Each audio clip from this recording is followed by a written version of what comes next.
आपके आगे पे आपने मेरे को आदेश दिया था। साथियों, आप लोगों को या देश के लोगों को जो लग रहा है, ये जो लड़ाई है, इसको हम अलग अलग टुकड़ों में बांट के देखते हैं।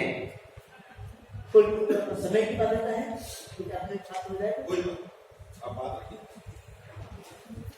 हम इसको टुकड़ों में बांट के देखते हैं। एक ये जो शोषण हो रहा है, हम इसको सिर्फ एक शोषण समझते हैं, जबकि ये एक अलग अलग तरीके का मामला है। इस देश में दो नस्लों की लड़ाई है। इस देश की जो लड़ाई है, दो नस्लों की लड़ाई है। एक नस्ल वो है जो यहाँ अबोरिजिनल इंडिजिनियस है, जो यहाँ का आदिवासी मूल निवासी है।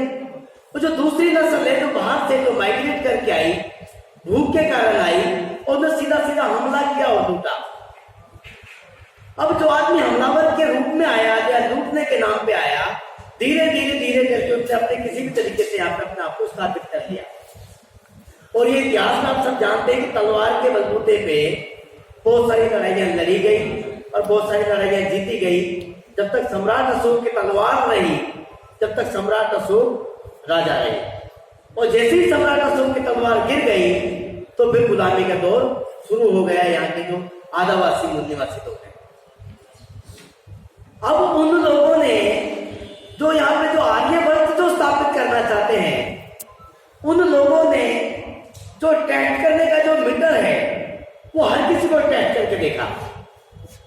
600 साल के लिए ट्राइबल्स की जो जमीन थी वो अडानी अंबानी को थी, पहाड़ और जंगल। यहाँ के पूरे भारत के लोग खामोश रहे कि ये लड़ाई समस्या हमारी नहीं है, ना हमारे पहाड़ है, ना हमारे जंगल है।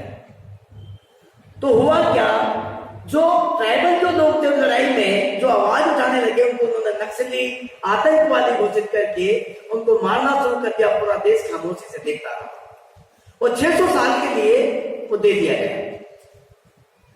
अभी बीच में और जो शेड्यूल कास्ट के लोग हैं, उनके साथ तो शोषण अत्याचार हुआ। उनके पास तो छीनने के लिए कुछ था ही नहीं। शेड्यूल कास्ट के लोगों के पास में, उनके पास कुछ छीनने के लिए था तो जो भारतीय संविधान में जो उन्हें रिजर्वेशन वगैरह जो मिलता है, उन्होंने धीरे धीरे आपकी जो लड़ाई है उसको खत्म करने के लिए आपके लिए बढ़िया प्रोग्राम बना दिया कि उन्होंने सरकारी संस्थानों को ठेके पे दे दिया। अब आप लड़ते रहिए, आरक्षण बचाओ संघर्ष समिति बनाते रहिए। उन्होंने आपकी समस्या खत्म कर दी। ये लड़ाई किसानों की नहीं है, किसान आखिरी कड़ी है। किसान नहीं है, वो ओबीसी है। एसटी को छेड़ लिया, कुछ नहीं हुआ। फिर शेड्यूल कास्ट को तो छेड़ते ही रहते हैं वो। अब उन्होंने ओबीसी को छेड़ के देखा है कि ओबीसी में कितना करंट बचा हुआ है, इसको भी छेड़ के देख लेते हैं। और ये ओबीसी को क्यों छेड़ा, क्योंकि जो भूस्वामी है, जो ब्रह्मा भूमि में आता है और यहाँ के लोगों को सलीका सिखाता है, रहने का तरीका सिखाता है, वो ब्रह्मा यहाँ का भूदेव है, भू का मालिक है, जमीन का मालिक है। और अंग्रेजों के माध्यम से या जो बाबा साहब ने जो लड़ाई लड़ी, आपके महापुरुषों ने लड़ाई लड़ी, उसके माध्यम से जो कुछ जो जमीन थी, 94% आज भी भूमि ब्राह्मण के नाम पर रजिस्टर्ड है देश की। अगर थोड़ी तो 5-6% भूमि निकल ही गई, किसी किसान के हाथ में चली गई, जब ये कानून बना कि जो जिस कृषि पे काम कर रहा है वो कृषि उसकी है, तो उसको बर्दाश्त कैसे होगा, क्योंकि भूस्वामी है वो। आज हिंदू राष्ट्र की दहलीज पे खड़ा हुआ है जाके नाक पे। पहले हम लोग उसको खूब गालियां देते रहे, कोसते रहे, हम उसकी करतूत बताते रहे, कपड़े कैसे पहनता है, सोता कैसे, खाता कैसे, हमने खूब तारीफ करी ब्राह्मण, खूब जी भर के तारीफ करी हमने। हम उसको मारने का प्रोग्राम नहीं बनाया। सांप दिखाई देगा, हमने उसकी तारीफ करी, हमें काट देगा, इसका कलर ऐसा, इसमें जहर इतना, सब कुछ बताया। जो एक पवित्र ग्रंथ जिसको मैं कहूंगा भारत का संविधान, वो हमने पढ़ा सबने होगा, लेकिन पढ़ाया भी समाज को, जिसमें हमारे अधिकार, हमारे देश में तो जानती है संविधान हमारे लिए भी लिखा हुआ है। तो एक सरकारी दस्तावेज है, वो जो पार्लियामेंट में लोग बैठते हैं उनकी काम की चीजें हमारे काम का है ही, तो कैसा सोचो। और उसी और में महत्वपूर्ण जो चर्चा होती है, जो इस देश का जो बाहरी जो आदमी है, जो दूसरी नस्ल का व्यक्ति है, उसका कितने भी वो एजेंडे चलाए, 1 लाख 1000 कितने संगठन बना ले, उसका एजेंडा एक रहता है कि हमें हिंदू राष्ट्र बनाना, आर्यभट्ट को स्थापित करना है। हमारे जितने संगठन बनते हैं, क्या हमने कभी संविधानवादी राष्ट्र बनाने की चिंता करी? क्या हमने कभी कहा, एक भी आदमी ने कहा कि देश संविधानवादी राष्ट्र होना चाहिए? हमें पता ही नहीं संविधानवादी राष्ट्र होता क्या है। संविधान को जब नहीं पढ़ेंगे तो संविधान का राष्ट्र बनेगा कैसे? मैं कहता हूं, अगर हम एक आर्टिकल को सरकार, मैंने मोदी जी को एक चिट्ठी लिख के भेजी, आप मुझे फ्री में रख लीजिए विदाउट पे, आर्टिकल 39 को आप लागू कर लीजिए। अगर आपको पढ़ना नहीं आता है तो मैं आपको बता देता हूँ इसमें क्या क्या करना है, आपको कानून कैसे बनता है। एक आर्टिकल 39 पर कानून बना दीजिए जो समतामूलक राष्ट्र की गवाही देता है। इसको मैं बताऊं, आप कानून बना दीजिए इसको फ्री में विदाउट पे, खाना भी घर से लेकर आऊं। लेकिन वो हमारी बात क्यों सुनेंगे? उन्हें आर्यवर्त बनाना है। हमारे लोग प्रधानी छोड़ने को तैयार नहीं। प्रधानी बड़ी मुश्किल से मिली, 5-10 साल से कहते हांडी होती थी, झाड़ू होती थी, फिर प्रधानी मिल गई, गली का प्रधान बना दिया तो बहुत बड़ी बात हो गई। फिर उन लोगों ने हमें SC/ST का प्रधान बना दिया तो और बड़ी बात हो गई। फिर हमें सांसद और MLA बन गए तो फिर तो बल्ले बल्ले हो गई। आंदोलन की बात करते करते जो बामसेट से जो सीख के, मतलब मैं या बहुत सारे लोग जो गए, उन्होंने क्या किया? बामसेट के लोगों ने फिर मंच लगाया। मैं तो शुक्रिया करता हूँ कि कम से कम बामसेट के लोगों को कोई अच्छा लग रहा है कि भाई सबको इकट्ठा कर लेना चाहिए, बड़ा संगठन है। हम तो छोटे छोटे से तो काम करते घूम रहे हैं। जो बामसेट से कहना सीखा, अगर वो भी बीजेपी, कांग्रेस या उन्हीं मनुवादी लोगों के बीच में जाके खड़ा हो जाता है तो फिर वो हमारा कैडर देगा, वो हमारा कैडर नहीं, क्योंकि बामसेट तो कैडर सिखाता ही नहीं, आवाम तो वो कैडर सिखाता ही नहीं। अगर हमसे कोई कैडर सीख के आगे जाता है, वहां जाके बैठता है, तो इसका मतलब वो हमारी अंदर की बात जाके बताता है, उसकी जुबान से कई चीजें निकलती हैं। इस आंदोलन को बचाने के लिए एक किसान का आंदोलन नहीं है, यह आर्यवर्त बनने जा रहा है। नया संविधान, नई संसद, सब कुछ आपके सामने बन चुकी है। अब आप उस तहरीक पे खड़े हैं। अरविंदो घोष का जन्मदिन मनाया जाता 15 अगस्त 2020 को दिल्ली में। अरविंदो घोष कौन है? हमारे देश के लोग नहीं जानते। अरविंदो घोष वो है जो वंदे मातरम किताब लिखता है, जिसमें एक काल्पनिक देवी पैदा करता है, मां भारती। मां भारती क्या कहती है? आर्यवर्त को स्थापित करने के लिए जो गैर आर्य है उनको मारना पड़ेगा। नरेंद्र मोदी इसके ऊपर भाषण देता है, क्या कहता है? मुझे 1000 दिन में मां भारती का टारगेट पूरा करना है। हमारे देश के लोग खामोश रहे। एक भी आदमी के मुंह से कोई उफ नहीं निकला कि कौन सा टारगेट था मां भारती का। नरेंद्र मोदी जी, आप प्रधानमंत्री, आपको बताना पड़ेगा, किसी ने नहीं कहा। मां भारती कहती है कि इन जो आर्यवर्त को स्थापित करना है, तो जो शूद्र है, जो यहाँ का आदिवासी है, उसको मारना पड़ेगा, जिसको हमने शूद्र बनाया है। उन्होंने 2 प्रोग्राम बनाए। पहला प्रोग्राम जो हमारे मुंह पे मास्क लगा हुआ है, आपके फेफड़े खराब हो जाएंगे इससे। जो आप कार्बन डाइऑक्साइड में छोड़ते हैं, मुंह से गंदी सांस छोड़ते हैं, और छोड़ेंगे नहीं, आपके अंदर फेफड़े खराब हो जाएंगे। 1000 दिन का टारगेट उस आदमी ने दिया है। घोषणा करी लाल किले से, मुझे 1000 दिन में मां भारती का टारगेट पूरा करना है। दूसरा, 5 किलो राशन 80 करोड़ लोगों को देना है। उसने 130 करोड़ में से 80 करोड़ लोगों को छांट के आपको बाहर निकाला। कौन लोग हैं बाहर? आप आपकी गिनती कर लीजिए, आपकी गिनती कितनी है। 50 करोड़ किसको रखा है? जो हमारे बीच में जो लठेठ लोग हैं उनको वो अपने साथ रखेगा, 50 करोड़ की काउंटिंग में करेगा। जो नया संसद बन रहा है सिर्फ उसमें वो लोग जाके बैठेंगे, 80 करोड़ लोग बाहर हो जाएंगे। 80 करोड़ लोगों को मारने के लिए 5 किलो राशन में दूंगा। 5 किलो राशन में से एक आदमी के पास एक दिन की औसत कितनी मिलती है? 60 से 70 ग्राम खाना, वो भी सूखा। आप कितने दिन खा के जिंदा रह सकते हो? इसका विरोध हमने नहीं किया। हमने नहीं कहा कि तू 5 किलो राशन क्यों देगा, और 5 किलो राशन में हम इस देश का एक आदमी, नागरिक कितने दिन जिंदा रह सकता है? खामोश रहे, जो वो करता गया करे। 22 मार्च को जब थाली बजवाता है तो रामचंद्र की मूर्ति को उठवाता है, रामचंद्र का स्वागत करवाता है।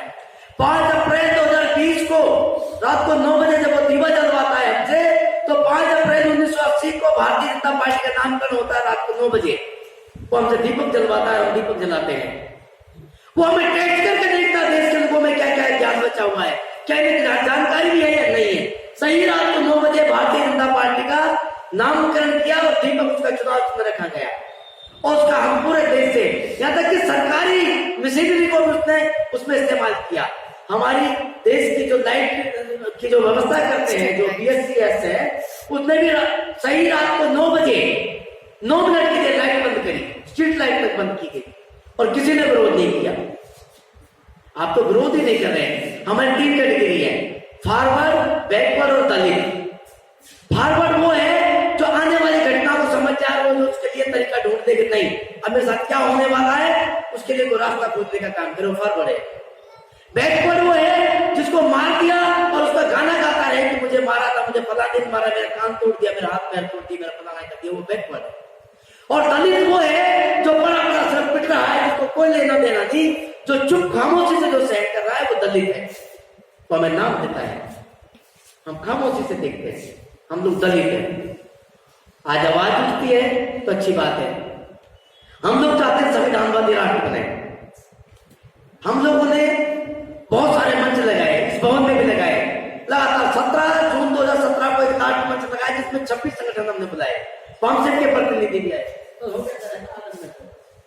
वामसेट के प्रतिनिधि भी आए, कैलाश जी आए वामसेट की तरफ से, मौर्या साहब को बुलाया था जबरदस्त थे, 26 संगठन आए और हमने कहा कि हम आपको चाय पिलाएंगे, आपकी जूती उठाएंगे, आपका सब कुछ करेंगे, आप इकट्ठे हो जाएंगे, आपके दरी उरी बिछाने का काम हम लोग करेंगे।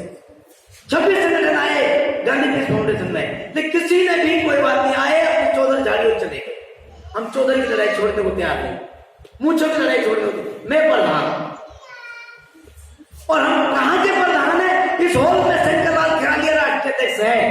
आप लोग मेरे लिए ताली बजाएंगे, माला पहना देंगे, बाहर मुझे चाय वाला या रिक्शे वाला नहीं जानता कि मैं कहां का प्रधान हूं। आप राष्ट्रीय अध्यक्ष मुझे घोषित कर दीजिए कमरे का, हम सब राष्ट्रीय अध्यक्ष हैं।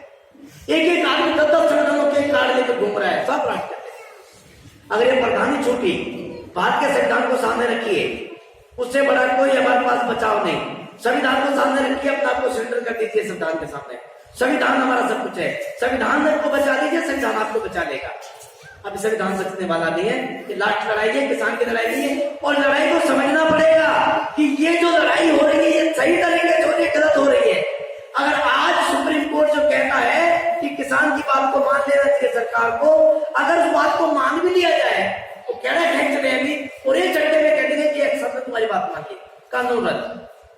किसान क्या करेगा, ढोल बजाता हुआ घर चला जाएगा, हम जीत गए, हम जीत गए। अब जीते क्या है ये पता नहीं।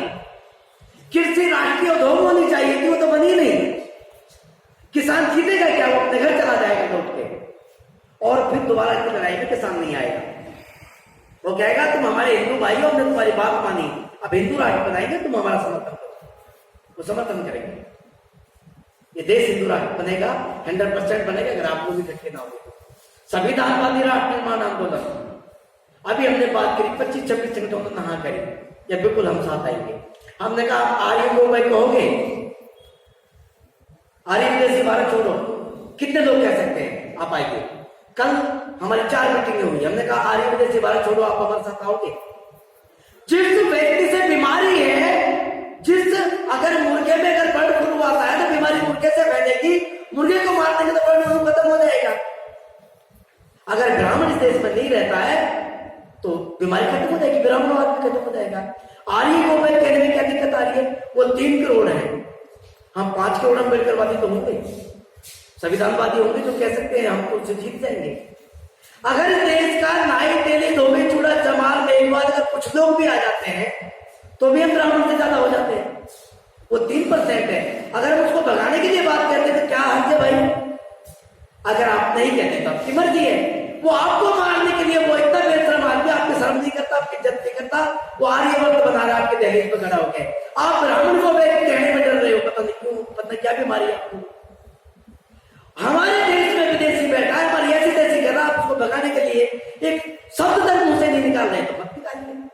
हम लोग कहेंगे आर्य विदेशी भारत छोड़ो, कहेंगे मारे जाएंगे, कोई बात नहीं, हम मरेंगे वैसे 3 साल बाद में वैसे मारे जाएंगे, क्योंकि मैं झाड़ू और पूछ तो नहीं बंधवाऊंगा, झाड़ू पूछ नहीं बंधवाऊंगा, मरना पसंद करूंगा, इससे अच्छा तो जिंदगी की जिंदगी से मैं मर जाऊं।